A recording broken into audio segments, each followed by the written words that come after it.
ولما بلغ اشدہ واستوى آتیناہ حکما وعلما، اور جب وہ پوری قوت کو پہنچا، جوانی کو پہنچا، بھرپور جوانی کو، اپنی پوری پختگی کو پہنچ گیا، استوا اور وہ گویا کہ تمام جو ان کے ظاہری اور باطنی قوا ہیں وہ پورے ایک اعتدال کے ساتھ جم گئے۔ آتیناہ حکما وعلما، ہم نے اسے حکم اور علم عطا فرمایا۔ اس سے یہ بھی مراد دی جا سکتی ہے کہ اسی وقت ان کو یہ نبوت جو ہے وہ مل گئی، لیکن یہ کہ عام خیال یہ ہے کہ نبوت بعد میں ملی ہے۔ تو حکم، حکمت اور علم دیا۔ وَكَذَلِكَ نَجْزِي الْمُحْسِنِينَ، اور اسی طرح ہم بدلہ دیتے ہیں احسان کی روش اختیار کرنے والوں کو، نیکوکاروں کو۔ وَدَخَلَ الْمَدِينَةَ عَلَىٰ حِينِ غَفْلَةٍ مِّنْ أَهْلِهَا، اور ایک روز وہ داخل ہوئے گاؤں میں، شہر میں، ایسے وقت میں کہ اس کے شہر کے لوگ جو ہیں غفلت میں تھے۔ اب یہ ذہن میں رکھیے، یہ محل میں رہتے ہیں، اور محل آپ کو معلوم ہے شہر سے باہر ہوتے ہیں، علیحدہ ہوتے ہیں، اور بستی جہاں پر کہ زیادہ وہ جو بھی ہے ڈاؤن ٹاؤن جسے آج کل کہا جاتا ہے، وہ ان کا شہر کا مرکزی مقام ہوگا، اور یا تو یہ کہ اعلیٰ صبح کا وقت ہوگا جبکہ ابھی لوگ پوری طرح بیدار نہیں ہوئے ہیں، گھروں میں ہیں، یا یہ کہ دوپہر کا وقت ہو کہ جس میں لوگ قیلولہ کر رہے ہیں۔ وہ داخل ہوئے، دخل المدینۃ علی حین غفلۃ من اہلہا، جبکہ اس کے آپ لوگ جو ہیں وہ غفلت میں تھے۔ فوجد فیہا رجلین یقتتلان، تو پایا اس میں دو اشخاص کو لڑتے ہوئے۔ ھذا من شیعتہ، یہ اس کی قوم میں سے تھا، ایک یعنی ایک تو تھا اسرائیلی، وھذا من عدوہ، اور دوسرا تھا کہ جو اس کے دشمنوں میں سے تھا، یعنی وہ قبطی تھا۔ فاستغاثہ الذی من شیعتہ، تو مدد مانگی اور دہائی دی اس شخص نے جو موسیٰ کی قوم میں سے تھا، علی الذی من عدوہ، اس کے مقابلے میں کہ جو دشمن قوم سے تعلق رکھتا تھا۔ فوقظہ موسیٰ، تو حضرت موسیٰ نے اس کی مدد کے لیے اقدام کیا اور ایک مکہ رسید کیا اس کو، فقضى علیہ، اور اس کا کام تمام کر دیا، اس ایک ہی ضرب سے وہ شخص ہلاک ہو گیا۔ قال ھذا من عمل الشیطان، اب تنبہ ہوا کہ یہ تو شیطان کا معاملہ ہو گیا، شیطان کا عمل ہوا۔ انہ عدو مضل مبین، ان کی نیت قتل کرنے کی نہیں تھی، لیکن یہ ہے کہ وہ ضرب ایسی شدید لگی کہ وہ مر گیا۔ انہ یقیناً شیطان جو ہے وہ تو دشمن ہے اور گمراہ کرنے والا ہے کھلا۔ قال رب انی ظلمت نفسی فاغفر لی فغفر لہ، انہوں نے عرض کیا اللہ سے، پروردگار میں نے ظلم کیا اپنی جان پر، پس مجھے بخش دے، اور پس اللہ نے اسے بخش دیا۔ انہ هو الغفور الرحیم، یقیناً وہ غفور ہے اور رحیم ہے، بخشنے والا، رحم فرمانے والا۔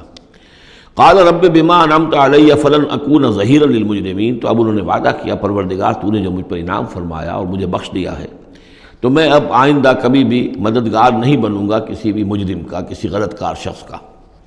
فاصبح فی المدینۃ خائفا یترقب، اب صبح کے وقت ان پر جو ہے شہر کے اندر، وہ صبح ہوئی انہیں، صبح کو جب اٹھے، خائفا، اب خوف طاری تھا کہ مجھ ایک شخص قتل ہو گیا ہے، کس نے قتل کیا ہے، بہت کافی دھوم مچی ہوئی ہوگی، کس نے قتل کیا ہے، قاتل کون ہے، اب یہ کہ راز کھل نہ جائے، لوگوں کو معلوم نہ ہو جائے۔ خائفا یترقب، خوف زدہ بھی تھے اور ادھر ادھر دیکھ رہے تھے چوکنے ہو کر کہ کہیں سے کوئی آہٹ، کوئی کسی جگہ سے کوئی ایسی بات تو نہیں آ رہی کہ میرا جرم معلوم ہو گیا ہو۔ فَإِذَا الَّذِي اسْتَنصَرَهُ بِالْأَمْسِ يَسْتَصْرِخُهُ، تو اچانک دیکھا کہ وہی شخص جس نے کل ان سے مدد مانگی تھی وہ پھر چلا رہا ہے، فریاد کر رہا ہے کہ میری مدد کیجیے۔ قَالَ لَهُ مُوسَىٰ إِنَّكَ لَغَوِيٌّ مُبِينٌ، حضرت موسیٰ علیہ السلام نے فرمایا کہ مجھے معلوم ہوتا ہے کہ تم ہی زیادہ شریر ہو، صریح، کل بھی تمہاری لڑائی ہو رہی تھی ایک قبطی کے ساتھ اور میرے ہاتھوں وہ قبطی مارا گیا بغیر میرے کسی ارادے کے، آج پھر تم نے ایک جھگڑا مول لے رکھا ہے، تو معلوم ہوتا کہ تم ہی ہو غوی، حد سے بڑھنے والے، اور مبین، کھلا۔ فلما اراد ان یبطش بالذی هو عدو لہما، یہ بات تو کہی اس اسرائیلی سے، لیکن کوشش یہ کی، ارادہ کیا کہ دوسرا جو دشمن قوم سے تھا اس کو پکڑ لے، یعنی جو زیادتی کر رہے تھے، اب مارا نہیں لیکن پکڑنے کے لیے، تاکہ وہ شخص جو ہے اسرائیلی کو مار نہ سکے، تو اس کو پکڑے، آگے جب بڑھے کہ اس کو پکڑے، وہ یہ شخص سمجھا وہ اسرائیلی کی غالباً مجھے سزا دینے کے لیے آ رہا ہے، جو کہا یہ تھا کہ انک لغوی مبین، تو چونکہ اس الفاظ اس کی طرف تھے اور پکڑ رہے تھے اس کو، اس نے سمجھا کہ مجھے پکڑنے کے لیے یہ اقدام کر رہے ہیں۔ قال یا موسیٰ، اب وہ خود بول اٹھا، چیخ اٹھا، اس نے کہا اے موسیٰ ترید ان تقتلنی، کیا تم چاہتے ہو کہ مجھے قتل کر دو، کما قتلت نفسا بالامس، جیسے کہ تم نے ایک جان کو کل قتل کر دیا تھا۔ گویا کہ خود اس نے بھانڈا پھوڑ دیا کہ وہ کل جو قتل ہوا تھا وہ اصل میں موسیٰ علیہ السلام کے ہاتھوں ہوا۔ ان ترید الا ان تکون جبارا فی الارض، اے موسیٰ واقعتاً تمہارا جو ارادہ ہے وہ صرف یہ ہے کہ تم زمین میں زبردستی تم بڑے یہاں پر جابر بن جاؤ. وما تريد ان تكون من المصلحين. اب چونکہ وہ شریر شخص تھا، خود بدمعاش تھا، چاہے اسرائیلی تھا، لیکن اس کا جو کردار سامنے آ رہا ہے وہ یہ ہے. وما تريد ان تكون من المصلحين. اور تم نہیں چاہتے کہ تم مصلحین میں سے بنو، اصلاح کرنے والوں میں سے. وجاء رجل من اقصى المدينة يسعى. اب یہ کہ ہو سکتا ہے عین اسی وقت ایسا ہوا ہو یا کچھ دنوں کے بعد ہوا ہو. آیا ایک شخص دوڑتا ہوا مدینے کے پرے سے، اقصى المدینہ، مدینے کا جو دور کا حصہ تھا. وہی جیسا کہ میں نے عرض کیا ہوں کہ ان کے محلات اور بڑے بڑے سرداروں کے وہ تو باہر کے قرب ہوں گے، اور وہیں پر فرعون کا محل بھی ہوگا. وہاں سے ایک شخص دوڑتا ہوا آیا. جاء رجل من اقصى المدینة. شہر کے پرلے سرے سے ایک شخص آیا، یسعی دوڑتا ہوا. قال یا موسیٰ.